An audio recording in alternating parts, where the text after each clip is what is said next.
Zee 24 तास एक पाऊल पुढे। अर्थसंकल्पीय अधिवेशनाच्या सुरुवातीलाच दुष्काळावरून विरोधकांनी सत्ताधाऱ्यांवर हल्लाबोल केलाय। आक्रमक विरोधकांनी सोमवारी सकाळीच विधान भवनावर जोरदार घोषणाबाजी करत रिकामे हंडे घेऊन मोर्चा काढला। राज्यात पिण्याच्या पाण्याची टंचाई असताना राज्य सरकार मात्र कुठलीही उपाययोजना करत नसल्याचा आरोप शिवसेनेने केला। तर दुसरीकडे लोकसेवा आयोगाच्या परीक्षेतून मराठीसह प्रादेशिक भाषा वगळल्यानं मनसेनेही आक्रमक भूमिका घेतली।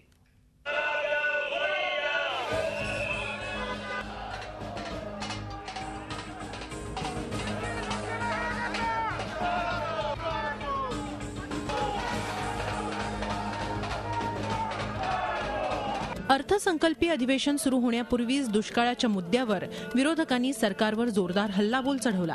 शिवसेना भाजपचे आमदार चारा द्या पाणी द्याच्या घोषणा देत विधान भवनावर दाखल झाले। अनेक आमदारांनी रिकामे हंडे घेऊन सरकार विरोधात ठणठणाट केला, तर काहींनी चारा छावणीवर नको तर दावणीवर द्या अशा घोषणा करत सरकारला गवताच्या पेंढ्यांचा आहेर दिला।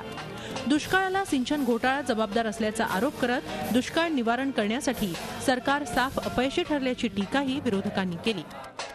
माता भगिनी महाराष्ट्रातल्या हजारो लाखो हे अधिवेशन बघतायत, त्यांच्या रिकाम्या हंड्याचं प्रतीक म्हणून सरकारला आम्ही हा रिकामा हंडा देतोय की संयुक्त महाराष्ट्रामधला मंगल कलश या सरकारने पूर्ण रिकामा केलेला। तर दुसरीकडे लोकसेवा आयोगाच्या परीक्षांमधून मराठीसह प्रादेशिक भाषांना वगळल्याच्या मुद्द्यावर अपेक्षेप्रमाणे मनसेनं आक्रमक पवित्रा घेतला। अभिभाषणासाठी राज्यपाल विधान भवनात दाखल होत असताना मनसे आमदारांनी मराठी भाषेच्या समावेशासाठी जोरदार घोषणाबाजी केली, तर काही आमदारांनी त्यांच्या गाडीलाच घेराव घातला। लोकसेवा आयोगाने जो यूपीएससीच्या परीक्षा घेताना यूपीएससीच्या परीक्षा झाल्या पाहिजेत अशा प्रकारची मागणी होती आमची।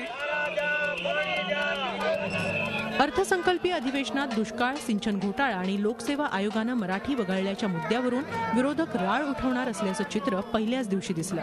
मात्र याच वेळी या सर्व मुद्द्यांवर सर्व विरोधी पक्षांमध्ये एकी नसल्याचंही वास्तव पुढे आलं। त्यामुळे विरोधकांचा सरकारवरील हल्ला किती प्रभावशाली ठरणार याबाबत प्रश्नचिन्ह निर्माण झालंय। झी 24 ताससाठी अमित जोशी आणि दीपक भातुसेसह ब्युरो रिपोर्ट, मुंबई। झी 24 तास एक पाऊल पुढे।